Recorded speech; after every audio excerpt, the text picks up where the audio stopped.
Hello everyone, welcome to my build of the week. This time we're looking at Peeba's new comp. For those of you who don't know him, he's the guy who invented the popular electric set build back in set number 2 and is now climbing the challenger ladder with his new insane build. This new 5 cost heavy comp is countering the meta quite a lot this time if you manage to get it online. So let's take a look at how to do that. Here is a quick overview for those of you who didn't bring much time for this video. This is a fast 9 comp that is playing 5 cost units with Neeko and dodge items as our frontline, as well as Aurelion Sol with Morellonomicon as our hyper DPS carry. Morelos is the only real core item that you need here, but 3 dodge items on Neeko are very powerful. If you manage to get to this stage, then it's a first. But if you want to know a little more details, stay tuned. Alright, let's go a little bit more in depth for this build. Here we can see Neeko is our only frontline, as we mentioned. You want her to have at least 1, maybe 2 dodge items, 3 would be optimal.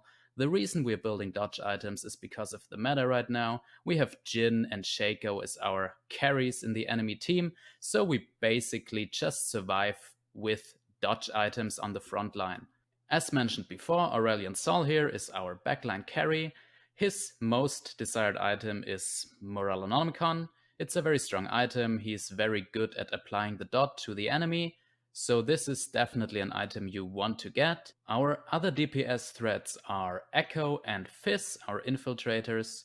Both of them don't really require items, but they're good as item holders or giving them any leftover items that we get. For example, a Frozen Heart is very strong on them, Ionic Spark is very strong on them, or whatever you can get that fits them. Our 2 mystics are Lulu and Soraka, and I have to say Soraka is really the MVP in this comp. She is so strong, she's keeping the whole team alive, and together with the Star Guardian buff, because we're having 3 Star Guardians, she is casting her ultimate a lot. Urgot and Rakan are our protector core in this composition, and Urgot is just here to delete the enemy units, try to snipe into the backline if he can, or if we have like a big mech in front of us, he's gonna snipe this hopefully. So you don't really want to miss him in this composition, and Rakan is just like our second frontline behind Neeko. He's a bit there to protect the backlines, and he's giving us the Celestial and Protector synergy. That's why we're gonna play him. And the second MVP next to Soraka, in my opinion, is Janna. Janna, with her Paragon trait, is making sure we're dealing true damage with our Neeko, with our Soraka, and Janna herself, of course, which means she's dishing out a lot of damage actually. And what's the best about her is her CC. Her CC is just insane. She's CCing the whole enemy board. It is incredible. Try to give her a Shojin, try to give her any attack speed items that she's scaling with, and you will see she's actually topping the damage charts in this build.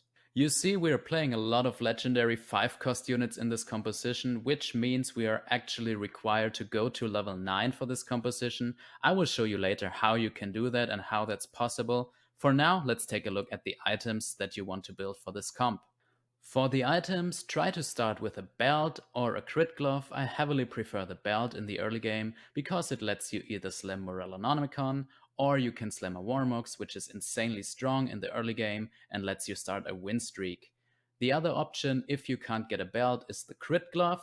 Crit glove is fine too. The thing is, we don't really need them in the early game. They don't give us a lot of benefits, but we will need them in the late game. So sometimes it happens that I start with a crit glove and I get a second crit glove. What you can do there is you just slam some Thieves Gloves, let some carry have them, and help you win streak the early game.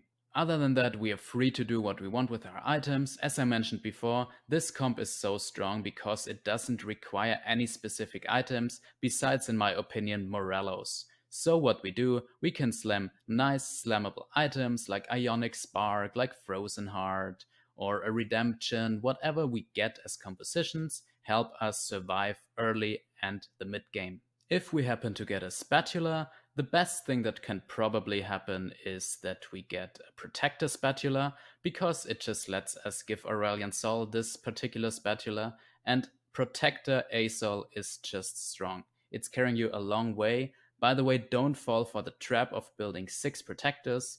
The benefits of that are really marginal in my opinion, but for protectors with Asol is so strong. Another option, of course, would be building Force of Nature. It's a very strong item. It lets us have 10 units as soon as we get to level 9, which means we can just add in another protector, for example, to play 4 protectors. Also, an option would be to go for the Star Guardian Spatula if we happen to not get a belt.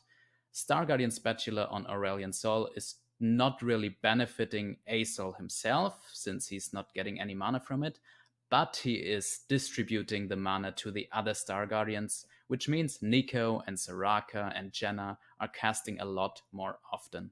That's basically it already for the items. As you see, it's not very complicated. So now let's get to the more difficult part, the playstyle, how we get to the late game. The playstyle for this Peeba composition is actually not the most complicated thing, yet it's the most difficult thing to do in this composition. In order to reach level 9 in this game, we actually need to have a very nice, very smooth early and mid game without losing too much HP, yet still having enough gold to roll down on level 9 to find our high cost units. So during stage 2, try to econ as good as possible without giving up too much board strength. This requires you to actually scout the enemy lobby, take a look at how strong they are and see if you can beat them. Don't level too aggressively unless you're absolutely sure that you can maintain a win streak. Otherwise, it's very smart to actually just econ instead of leveling. At the end of stage 2, you should have around 85 plus HP and about 30 to 40 gold. That of course depends. If you have a good win streak, you can just level a bit more aggressive and try to maintain your econ with your win streak. What I really would not recommend is lose streaking, because we're really gonna need that HP in the end, so don't fall for it. I know you get a very nice econ, but you will die before you reach level 9, so don't do that, guys. Our plan is not changing for the rest of stage 3. Again, we're trying to play our strongest board, is whatever we can get, and try to not lose too much health. Usually stage 2 and 3 are more of the easier parts. Stage 4 is actually where you start losing. People are gonna power spike, so you're gonna start losing a lot of health unless you high roll something. Somewhere in the middle of stage 4, you're just trying to go to level 8, and from there on just tank a few hits until the beginning of stage 5, where you can reach level 9 with about 40-50 gold left to roll. Usually, don't worry about it, you'll be at about 20 to 40 health at this stage. Make sure you have at least 2 lives left so you're not on a one-shot, because the transitioning into this build actually takes a bit of time, a bit of practice. If you're good at it, then don't worry, you will just use stage 5-1, roll down and swap out all your units, all your items, and you're good to go. But if you didn't play this comp a lot yet, you will notice that you need some time. So make sure you're at least on 2 lives, and then you can start winning, because as soon as this comp gets online, you will not lose. I've never lost a game, and I've not seen Peeba losing a game if he got everything at 2-star and everything with the proper items. If your Neeko has her 3 dodge items, this comp truly is the no hitty, no hurty comp. If you notice that you're not gonna make it to level 9 because you're too low on health, because you see the people are spiking way too early, you're just losing every round, then the only way out you have is actually rolling at level 8. It's not optimal, but it might save you from an 8th place, because sometimes you just have to accept that the game is not winnable. So you kind of have to play for 7th or 6th or maybe even 5th place. There is not a lot of variations that you can actually play with this build, except maybe for the Star Guardian spat and the Protector spat, as we mentioned earlier. For transitions, there's also not much that you can do. I just have pretty much one tip for you for transitioning into this comp, guys, and it's play Mr. Meepers himself. Yes, play Braaad.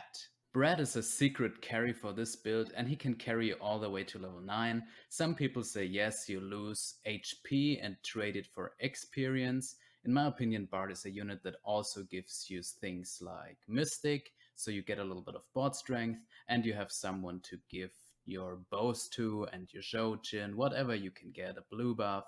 So guys, Braaad is the secret carry of this. Guys, if you want to know more about this comp, go ahead and visit twitch.tv/lolpeeba. This guy is a genius in my opinion. He's an entertaining and very informative streamer, and you should really go check him out. If you have any questions, ask him. He is the founder of this comp. He will definitely answer what you need to know. So go ahead, check him out. Other than that, thank you very much for watching, guys. I've been having a ton of fun playing this build, and I hope you guys do too. If you want to see more of these videos in the future, just leave a subscribe, please. I'm trying to publish videos like these once a week. That's it for today. Thank you very much for watching, and I'll see you in the next one.